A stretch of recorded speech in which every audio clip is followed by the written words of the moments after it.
Tonight, harm reduction advocates worried about what comes next. Needles are all over the place. It's like giving an alcoholic a card for the LCBO and saying, okay, go in there and go to town. As Ontario cuts funding to this city's 2 remaining safe consumption sites. The investigation still underway, but concern a fatal fire in Centretown this weekend may have been caused by a lithium-ion battery. If you're hearing hissing or popping or any odd noises coming from it, that's another indication that there is trouble with the battery. Why they're considered so potentially dangerous.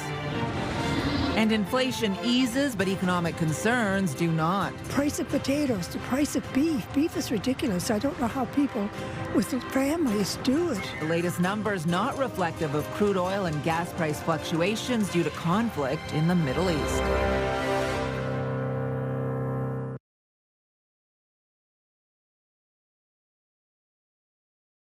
Good evening. We begin tonight with the latest on the Ford government's move to shut down more supervised consumption sites. The province is pulling funding for multiple locations across Ontario, including the only 2 left here in Ottawa, sparking concern about what the closures could mean for public drug use. The Sandy Hill Community Health Centre and Ottawa Inner City Health, which operates the trailer at the Shepherds of Good Hope, will both see their provincial funding slashed within 90 days. CTV's Austin Lee joins us live with more on this. Austin. Well, Patricia, the provincial government is halting funding for supervised consumption sites in communities with an existing homelessness and addiction recovery treatment center, or Heart Hub. And it's a move that advocates here in Ottawa are calling deeply concerning. After 9 years of operations, to suddenly withdraw that service from the community is going to be quite devastating. Rob Boyd, the CEO of Ottawa Inner City Health, says the Ford government's decision to pull funding from supervised consumption sites will not improve public safety. We average between 600 and 1,000 visits per week at the trailer. And so all of those visits, all of those injections are actually going to be transferred into the community and into the local neighborhood as a consequence of this decision. It's not going to stop the behavior. Within 90 days, the province will stop funding sites in communities with a homelessness and addiction recovery treatment, or Heart Hub. Advocates say that will increase pressure on emergency and medical services. In the last 6 months, we have responded to over 250 overdoses here. That would be a major strain if that went to the hospital system. The province opened Heart Hubs last year as part of a plan to move away from supervised consumption. The new centers offer addiction and mental health services, but they do not offer safer supply. Harm reduction workers fear the move will lead to more overdose deaths, but the Premier is not buying it. Needles are all over the place. It's like giving an alcoholic a card for the LCBO and saying, okay, go in there and go to town. 7 sites across Ontario are now at risk of closing, including 2 in the nation's capital, Ottawa Inner City Health's trailer and the site at the Sandy Hill Community Health Centre. Quite devastated. I'm concerned for our clients, concerned for the staff who work at both safe injection sites, and for the community members. I think this will mean a lot more open drug use. Now, nearby residents wondering how their communities will look without supervised consumption services. I definitely see a need for them. It's important, and without that, those people are just going to use wherever, however. Both organizations are calling on the province to reverse its decision. We have been set up to fail with this. Now, we have also reached out to the Ministry of Health to respond to those concerns that we are hearing from harm reduction workers, but we have not heard back. Patricia. CTV's Austin Lee live for us tonight. Thank you. CTV Ottawa has extended coverage of the funding cuts for the supervised consumption sites. There are more stories online at ctvnewsottawa.ca. The investigation continues tonight into a weekend fire in Centretown that claimed the lives of 2 people and injured 3 others. Investigators are looking at whether an e-bike's lithium-ion battery is to blame, something officials say is part of an alarming trend. The fire broke out at a high-rise apartment building on Somerset Street West near Bank Street Saturday night. CTV's Kimberly Johnson joins us live in studio with more on this. Kimberly. Patricia, it's still not clear if a battery started this blaze. That is still under investigation. But they are found in almost every rechargeable device that we have, from your vacuum to your electric toothbrush. And fire officials say they're seeing more and more fires sparked by them. A roaring fire tearing through a 19th floor apartment on Somerset Street West Saturday night. It was a big black smoke, but it was dark as well. I don't know what happened inside, but it was scary to see it. 2 people were killed. 2 others were taken to hospital, one in critical condition. Firefighters rescued one person that had been trapped on the balcony. I was freaking out because we live close by, and the fire trucks, they were trying to get the water to. I don't know how they did. It's so far. It's the last floor. The Ontario Fire Marshal is investigating the cause, including whether this charred e-bike that has a lithium-ion battery found in the unit is to blame. It is concerning because of the increase in them and the volatility of the batteries. Ottawa Fire says in 2024, 19 fires were caused by lithium-ion batteries. Last year, that number jumped to 25. And already this year, there have been 8. One of the biggest problems with these batteries is that the fires can start so quickly and grow so fast. And there's nothing that we really have nowadays that will put it out. We just cool it till it can burn out its cells within the batteries for it to go out. Last month, 2 homes in Richmond were destroyed after an overcharged drill battery caused a fire. And in January, another house fire sparked in Orleans after a dog chewed through a heated glove powered by a lithium-ion battery. When you're purchasing, you're wanting to look for the certification marking. So how do you keep yourself safe? Always check your batteries for damage. Make sure it's not making any hissing or popping sounds. And use the charger that comes with the device. And if it does catch fire in your home, call 911 immediately. But the minute you see any smoke coming from it, get out. Fire officials also say to make sure that you read the charging instructions that come with the device. And when it comes to items like e-bikes, don't charge them near exits because if they catch fire, you can lose your escape route. Patricia. A few things to think about tonight for sure. CTV's Kimberly Johnson live for us. Thank you. Still ahead, setting small hearts aflutter and making March break memories. The day at the museum programming landing well with the little ones. Well, here's a live look through our Centennial Glass sky cam. Remarkably, it is 15 degrees out there right now, very mild, but the temperature is set to start dropping soon. Things warmed up by 5 degrees in the last 2 hours. This will change later tonight as temperatures plummet to about 3 degrees into the overnight, and it has been a very changeable day for sure as Jackie joins us with a look at our weather forecast. We know we've been under that special weather statement for a thunderstorm watch since this morning here in Ottawa, but that has just dropped, Jackie. Yes, that's right, Patricia. Taking a closer look now, much of the rain, or the heaviest part of it, has been moving through. The severe thunderstorm watch that has been here in Ottawa has since lifted, but it's still in place for Hawkesbury as well as Cornwall and parts of Quebec as well. A special weather statement still in effect for parts of the valley where 5 to 10 centimeters of snow is anticipated. And as we looked at Kingston schemes, the special weather statement with those strong winds from 70 to 90 kilometers per hour has also lifted as well, but we are still keeping a close eye on this. We are still seeing this weather system move along through eastern Ontario. Much of the isolated thunderstorms really focus along the Cornwall area and Brockville area, but it is moving along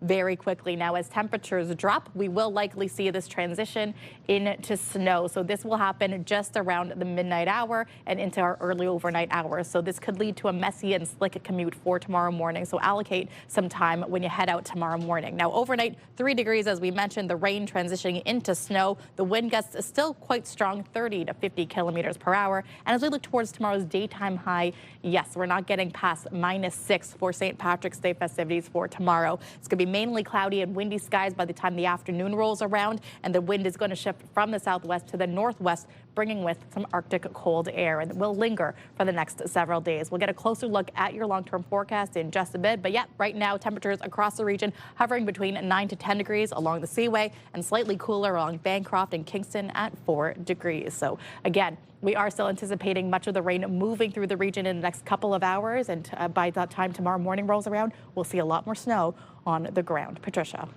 Thank you, Jackie. Now to the Middle East, where the Strait of Hormuz, a major shipping route for oil, has become the focal point of the escalating war. U.S. President Donald Trump is now urging other nations to step in and help the U.S. secure safe passage of oil tankers. CTV's Heather Wright has the latest from Turkey. Smoke billows from an industrial site near the Dubai International Airport, the result of a drone attack earlier today. It's the latest example of Iran's use of asymmetrical warfare, which includes inexpensive drone attacks like this one and leveraging pinch points like the Strait of Hormuz. The U.S. is asking its allies to help open the Strait of Hormuz, Iran's foreign minister said today. From our perspective, it's only closed to our enemies and their allies. With oil prices skyrocketing, U.S. President Donald Trump is under pressure to get tanker ships moving. He has called on NATO allies and countries like China to provide military support in order to reopen the strait. It's not our war, we didn't start it, is how Germany's foreign minister responded to the request, the most pointed refusal. Japan, Italy, Australia, and Canada have also said they will not participate. Canada is not involved in the prosecution of this war, and Canada has no intention of being involved in the prosecution of this war. I find the request kind of misplaced. University of Istanbul professor Kıvanç Ulusoy says he's not surprised many countries are turning down requests to help, as the United States never consulted them in the decision to go to war. The Trump administration did not do almost anything to let's say, to legitimize it, to justify it. This war is now in its third week, with the death toll in Iran now more than 1,300, according to its health ministry. The death toll in Lebanon also continues to rise as Israel moves more troops into the south in its fight with Hezbollah, which reignited following the killing of Iran's supreme leader. Nearly 900 people have been killed and 2,000 injured in Lebanon since this latest conflict began, with nearly 1 million people displaced. At this point, there are no peace talks planned between Hezbollah and Israel. And an Iranian official said today they have not requested a ceasefire with the United States and are prepared for what could be a lengthy conflict. Heather Wright, CTV News, Istanbul. Stay with CTV News for continuing coverage of the war in Iran. For updates on radio, tune into News Talk 580 CFRA and CTV News Channel. With the Strait of Hormuz still blocked, oil prices continue to surge, which is causing gas prices to spike here at home. At many stations in Ottawa today, drivers paying north of $1.65 a litre. That's up nearly 10 cents since Friday. Prices are expected to stay steady overnight. New data shows Canada's annual inflation rate actually dropped last month, largely because the spike in gas prices was not included in the data for February. The inflation rate fell to 1.8% last month compared to 2.3% in January. CTV's Stefan Keys joins us now with a breakdown of the numbers. Steph. Patricia, the inflation rate may have cooled, but Canadians certainly aren't feeling any better about the cost of living, with grocery prices still increasing and no end in sight to rising gas prices. When it comes to the cost of food purchased from stores, prices are up more than 4% compared to the same time last year, but rose at a slower pace than in January. That was one factor leading to a lower inflation rate overall. Another was gas prices, which were down in February before the war began. But shoppers we spoke with today say they can't get over the sticker shock of the prices they're seeing while being out and about. I shop every day, and I look for the deals on Flip or Reebie or whatever. So every day I'm on the phone to see where the deals are. I think it's terrible. It's too expensive to shop. You can't eat like you used to eat. Things that were 2 for $10 are now 2 for $12.99. You know, price of potatoes, the price of beef. Beef is ridiculous. I don't know how people with their families do it. When it comes to beef prices in Canada, they were up nearly 14% in February. And if the war drags on, there are fears rising gas prices could drive up prices even further as it gets more expensive to truck items across the border and the country. Now, the Bank of Canada is set to announce its next interest rate decision on Wednesday, and economists are widely expecting rates will hold steady at 2.25%. Patricia. CTV Stefan Keys live for us tonight. Thank you. Ottawa Fire Services is warning residents to avoid going on the ice, especially during these mild temperatures, after firefighters had to rescue a dog this weekend. Someone called 911 around 5 o'clock yesterday evening, reporting a golden retriever had fallen through the ice on the Jock River near McBean Street in Richmond. The dog was clinging to an ice shelf when crews arrived on scene. They were able to safely remove the dog from the freezing water about 15 minutes later. Ottawa police are looking for witnesses to a hit and run that happened last month. A pedestrian was struck in the Carlton Heights area around Fisher Avenue and Viewmount Drive on the morning of February 6. Police say the pedestrian was hit by a light-colored sedan while crossing the street and that the driver did not remain at the scene. The pedestrian was seriously injured. Anyone with information is asked to contact the Ottawa police. Police are also looking for help identifying a suspect in connection with a restaurant break-in. Police say the man broke into an establishment on Elgin Street on February 19th and stole personal items from the kitchen and staff room. The suspect is described as a white man around 25 to 35 years old, was wearing a black baseball cap, a dark jacket, and dark shoes at the time. Ontario is taking the next step towards replacing the aging jail in Brockville. The provincial government announcing it is moving forward with plans for a new correction complex to replace the historic Brockville jail. The new facility would be built nearby on the grounds of the St. Lawrence Valley Correctional and Treatment Centre. It's expected to house significantly more inmates with updated security and programming. Local officials say the project would also bring economic benefits to the community. For a region such as ours, the good-paying jobs that this project is going to represent and sustain once it's built are going to pay into not only the township economy, but the regional economy. The province says planning and design work are underway now, with construction expected to begin in the coming years. It's part of a broader push to modernize correctional facilities across Eastern Ontario. While the Premier was in Brockville today to discuss the new jail, he was also asked about high-speed rail.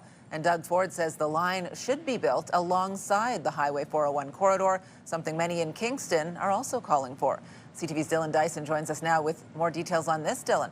Patricia, Doug Ford says the easiest solution would be to build a high-speed rail line along the 401 and maybe at a stop in Kingston as well. The current proposed line by Alto would stretch over 1,000 kilometers from Toronto to Quebec City, with 5 stops between in Peterborough, Ottawa, Laval, Montreal, and Trois-Rivières.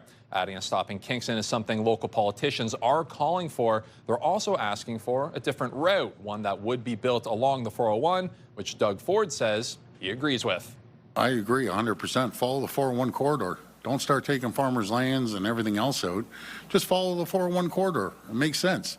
And maybe make a stop in Kingston, because it's a little too weighted on the other side of the border.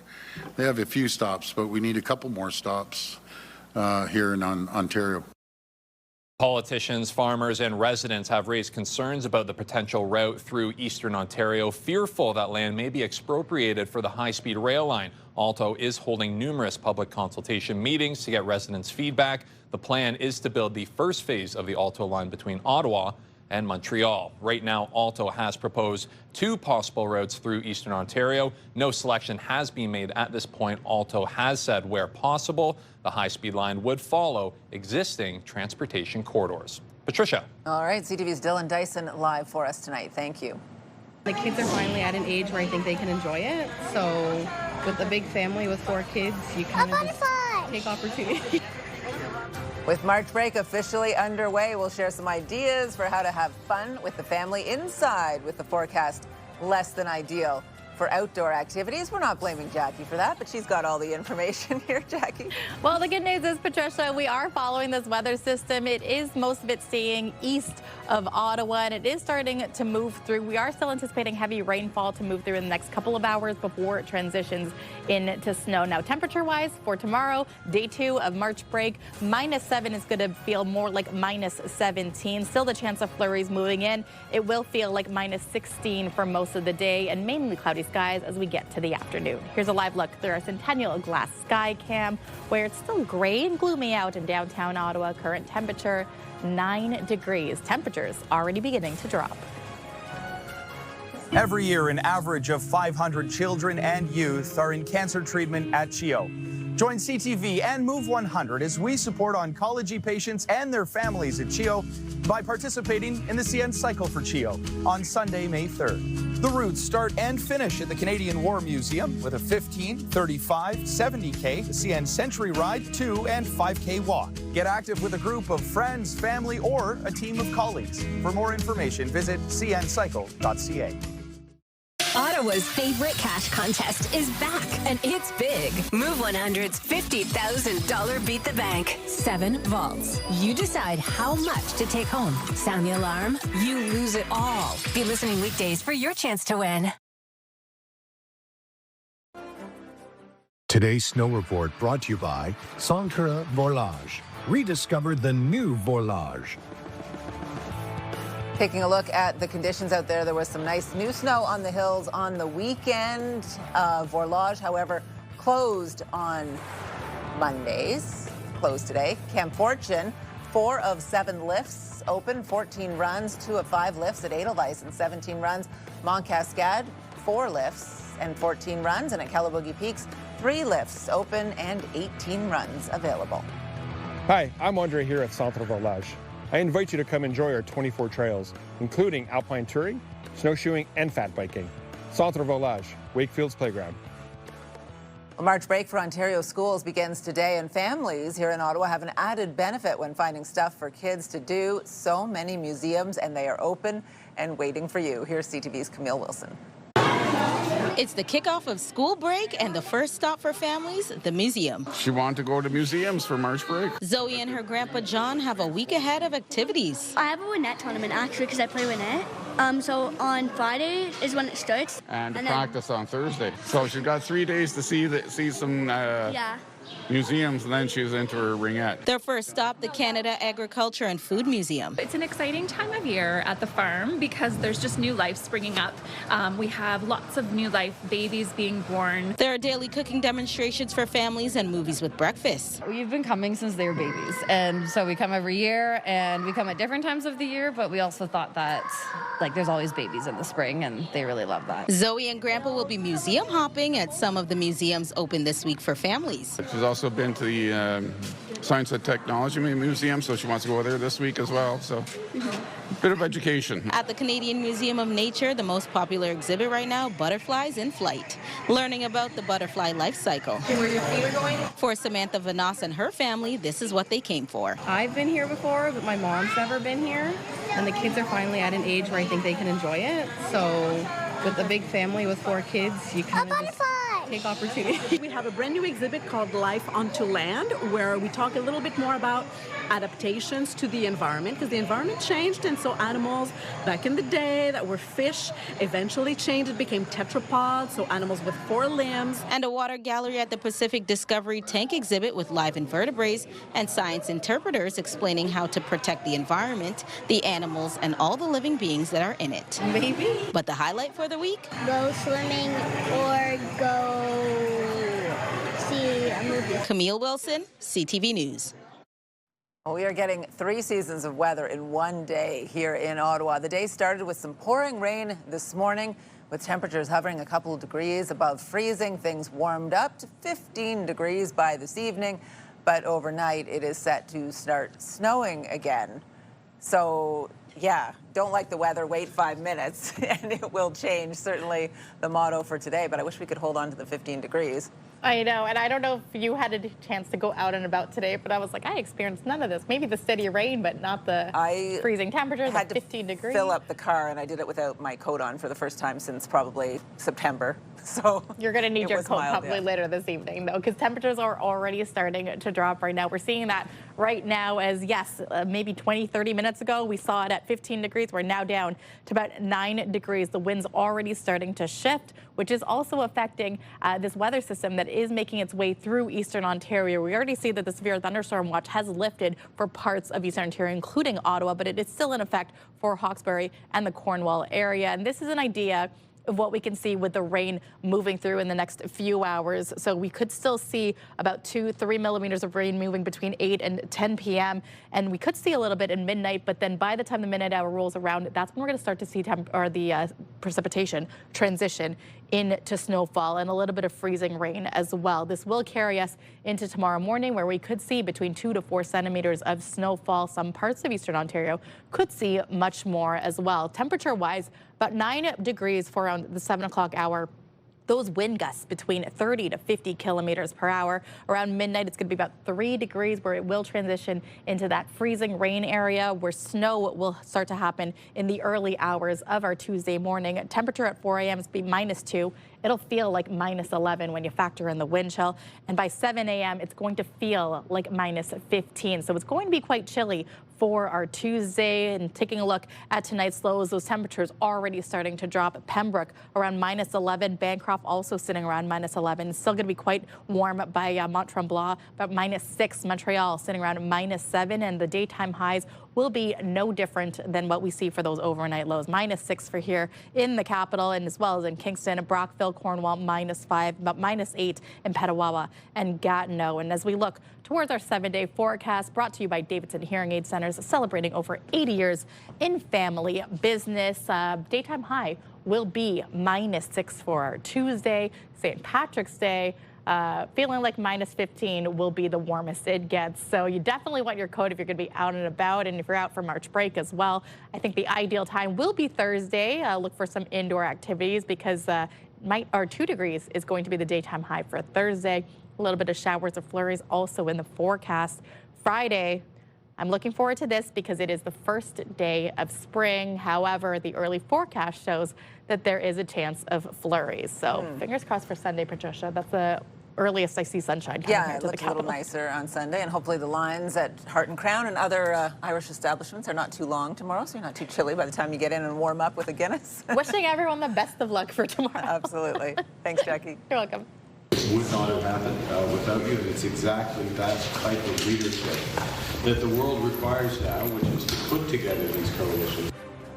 Well, just ahead, Carney meets the British Prime Minister and the King in London amid the war in the Middle East. Tonight, inflation is easing, but small businesses worry about what's next. From a year till now, things have skyrocketed. It's been double in price. Why the latest numbers don't tell the whole story with the rate decision looming. Later on CTV National News and watch on Crave. CTV News community and weather anchor Jackie Perez. Weeknights.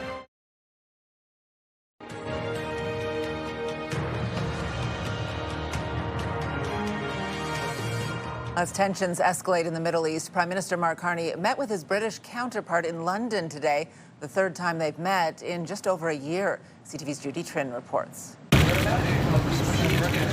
Prime Minister Mark Carney, accompanied by his wife, arrived at 10 Downing Street around 8 this morning.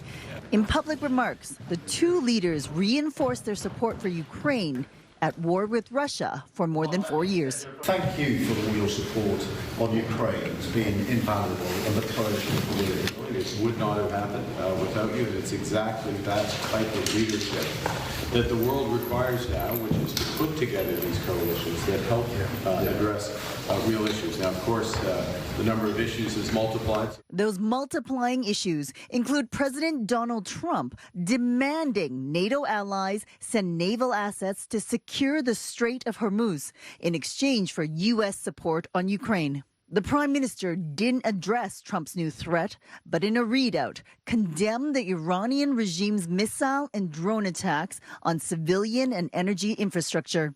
A day earlier in Norway, Carney and NATO's Nordic members expressed hesitation to get involved in a war started by the U.S. and Israel. We will use any channel we have, any opportunity we have to urge the parties to find a way that will not escalate this war. I think that's what we can say. It is not our war. After his bilateral with Starmer, Carney visited Buckingham Palace for a face-to-face with King Charles. Last week, Treaty 6 chiefs raised concerns about Alberta's separation with the monarch. The king is, as our head of state, also always concerned about resiliency, but at the same time, that issue, I think, is more appropriately dealt with between our government and those First Nations. Carney turns 61 today and will be officially on holidays over the next 6 days in Europe. The Prime Minister's office says he will be in close contact with his staff on critical issues and return to Ottawa on Sunday, March 22nd. Judy Trin, CTV News, London. Well, now some other stories you need to know right now. Canada's largest public sector union is set to hold town hall meetings with its members to discuss layoffs in the federal government. The Public Service Alliance of Canada has scheduled virtual meetings for Monday, Tuesday, and Wednesday of next week. The union says employees will have the opportunity to ask questions and share concerns about layoffs and the return to office mandate. Over the past 3 months, more than 26,000 public servants have received notices that their jobs could be at risk. And as of early July, all federal employees will be required to work in the office 4 days a week. The Ottawa Chinatown BIA is warning residents in the neighborhood about a spree of vehicle break-ins. They posted this video on social media showing someone breaking into a vehicle parked on a street yesterday morning. They say there have been 8 break-ins in just the past few weeks. The BIA is offering a $200 reward for information leading to the identification of the alleged suspect or an arrest. We're getting a first look at what Team Canada will be wearing when they hit the pitch at the FIFA World Cup this summer. Canada Soccer showing off its home and away kits for the tournament today. The Canadians will wear a two-tone red jersey at home that features a traditional design with a maple leaf in the center. The away uniform is a black kit with a white cracked ice pattern that is meant to reflect Canada's frozen landscapes. Canada will play its first World Cup game on June 12th in Toronto. Stittsville's Kalinda Joseph is coming back to the capital with a gold medal. Team Canada beat China in mixed team wheelchair curling 4-3 Saturday. Paralympics wrapped up yesterday. Canada won a total of 15 medals, 3 gold, 4 silver, and 8 bronze. The price of food, the price of housing, it's all been really, really expensive. But surprise, now you're paying an extra 16 or 20 cents a litre on gas. Just ahead, a new survey shows a surprising number of Canadians carry a credit card balance, with almost half living paycheck to paycheck. You're watching CTV News with Patricia Boal. Tomorrow, a W5 exclusive investigation. It knocks the breath out of you. Their teenage daughter faces life in prison. This is just the tip of the iceberg. We reveal the shocking number of young Canadians behind bars in Hong Kong and expose the Canadian recruiters who lured them there. They're preying on people's innocence and trust. W5 investigates tomorrow on CTV National News and ctvnews.ca. Get the latest live local breaking news. Sign up now for our morning and evening CTV News Ottawa newsletter. The best local content from CTV News, Your Morning Ottawa, and News Talk 580 CFRA. Get it all in one place. Sign up now at ctvnewsottawa.ca.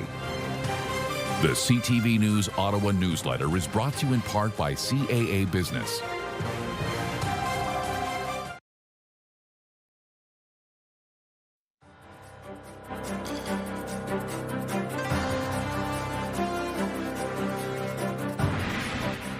Well, many Canadians are feeling the financial squeeze of rising grocery, gas, and housing prices. Now, a new survey finds 1 in 3 people are unable to pay off their credit card bills each month. Here's CTV's Pat Foran.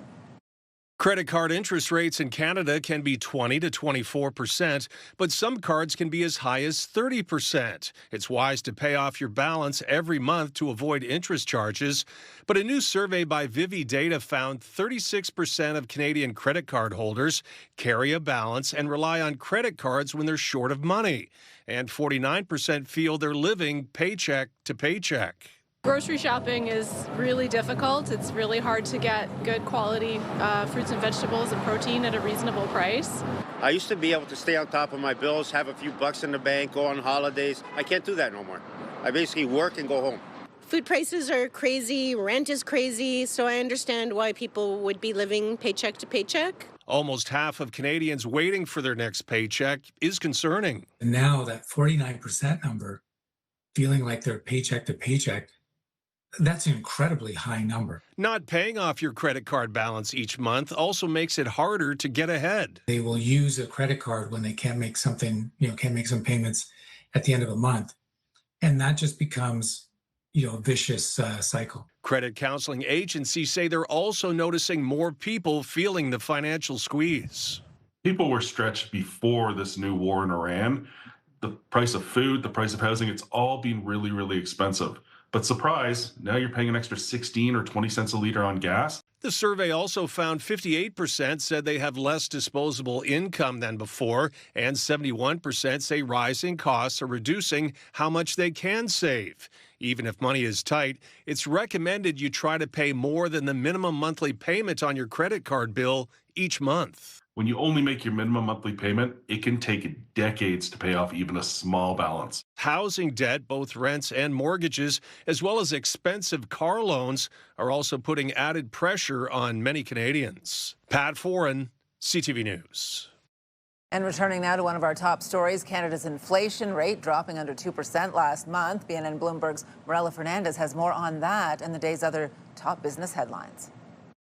Inflation for February came in at 1.8%. Part of the reason for that is the tax holiday that started at the end of 2024 carried through to mid-February of 2025. But experts say this could be the calm before the storm. The recent spike in energy prices will work its way into the inflation number for March. Here are the closing numbers for the day. The Canadian dollar is up to 73.10. West Texas Intermediate is down over $5 to 93.37. Western Canadian Select is up over $2 to 82.19. And the TSX gained back 334 points today. Those are your business headlines. I'm Morella Fernandez. We just really want to thank our amazing neighborhood. Thank you, the fantastic city of Montreal. Thank you, Canada. Just ahead, we'll have more on the big winners at the Oscars, including the Canadians who won Academy Awards. You're watching CTV News with Patricia Boal. Far side pass, and it's an early shot. He scored!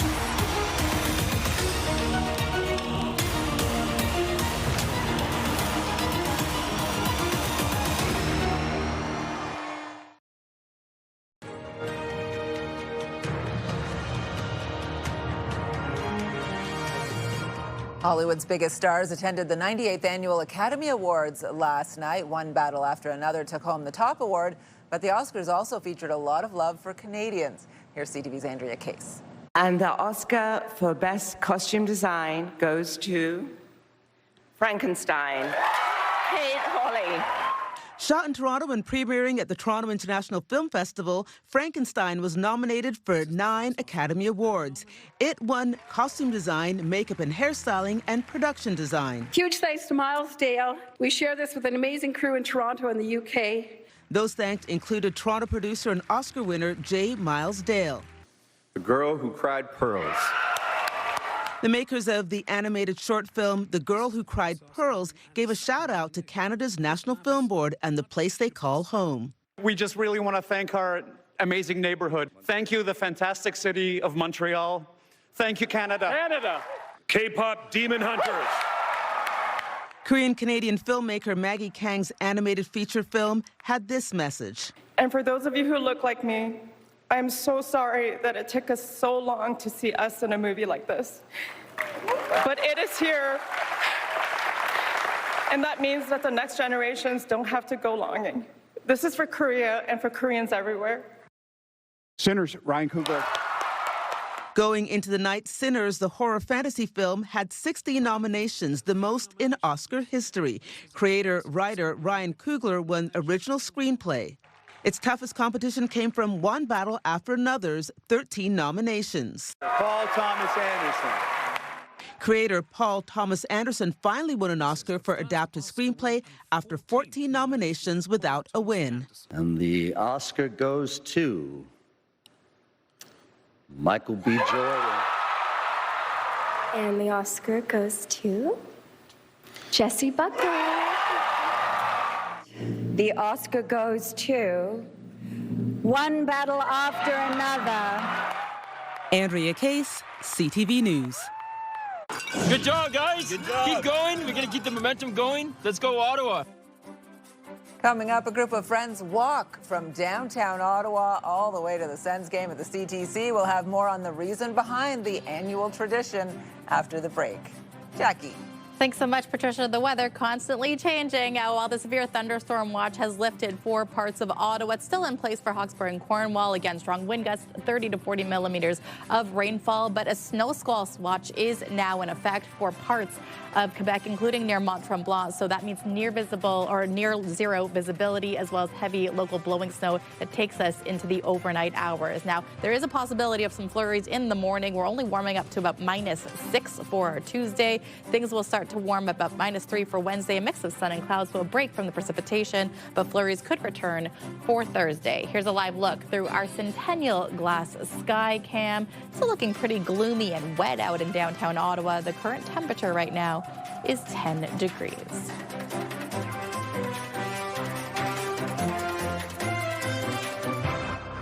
You're watching CTV News with Patricia Boal.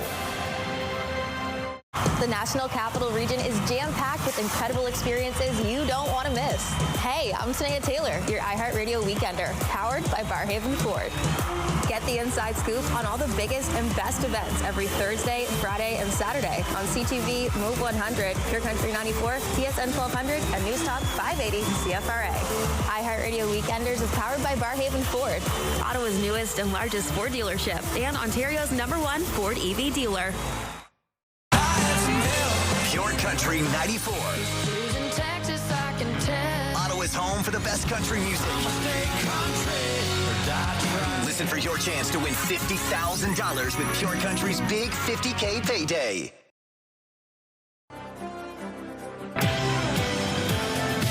Tomorrow on CTV Your Morning Ottawa, we celebrate St. Patrick's Day in style as we learn about Irish sports and culture. Wake up the right way with Your Morning Ottawa starting at 6. We'll see you then. Hairstyles, courtesy of Salon Fiorella. And here's what is on CTV tonight. E-Talk, The Big Bang Theory, Extracted, Memory of a Killer, and The Rookie. Here's a recap of the top stories we are following right now. Needles are all over the place. It's like giving an alcoholic a card for the LCBO and saying, okay, go in there and go to town. Ontario is ending funding for supervised consumption sites this spring, which will mean the closure of 2 sites here in Ottawa. Things to look out for is any type of swelling or distortion of the battery. Investigators are working to determine what caused a fatal fire at an apartment building in Centretown over the weekend and whether it was sparked by an e-bike's lithium-ion battery. Numerous countries have told me they're on the way. Some are very enthusiastic about it, and some aren't. President Trump renews his calls for other countries to help reopen the Strait of Hormuz as the war in the Middle East continues. Final look at the weather after an interesting day going into a very changeable overnight. Yes, we are tracking this weather system right now. In the last couple of hours, it has shifted east of Ottawa. By the 11 o'clock this evening, it will likely transition to freezing rain and snowfall. So don't be surprised waking up to 2 to 4 centimeters of snow. So allocate some time to clear that off and also for your travel because it's going to be rainy, slushy, cold. -5 is what we're waking up to, feeling closer to -11. It should clear by the time the afternoon rolls around, but temperatures, though it's a daytime high of -6, it will feel closer to -15 when you factor in the wind chill. Wednesday, a little bit of break with that sun and cloud. Thursday, we will warm up to about 2 degrees, but should return with some showers or some flurries. So Friday, I'm looking forward to first day of spring. We are not quite seeing that in these next couple of days, though. And a lot of gusty winds lately, where you're like, it would be okay, except...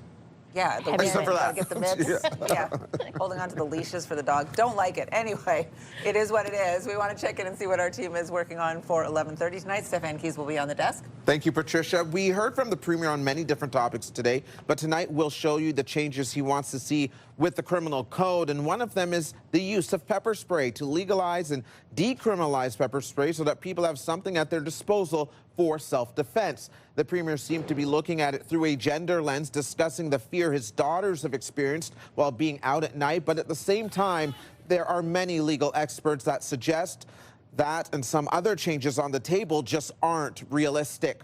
We'll tell you why tonight at 11:30, and you catch up on the news at any time by checking our website, ctvnewsottawa.ca. Patricia. All right, Steph, thank you very much. Finally for us tonight, if you guys are headed to a Sens game, how do you typically get there? Drive. Drive, yeah, not walk. Most fans drive to the CTC to watch the Sens play. Of course, one group of friends took a much longer route to get to the arena this weekend. Are able to get the downtown arena going. I think we'll do it every year, probably, and push it back a little bit further and further each time until we are at our physical and mental limit. Good job, guys. Good job. Keep going. We're going to keep the momentum going. Let's go, Ottawa. Adam Copeland and his friends started at 9 in the morning yesterday, setting off on foot from Parliament Hill to the CTC for the 5 p.m. game. It's about a 30-kilometer trek. It's a bit of a walk. Easy breezy. It's now in its third year. So first year they did Lansdowne, second year they did LeBreton Flats, and then this year from Parliament Hill. Raising money for BGC Ottawa.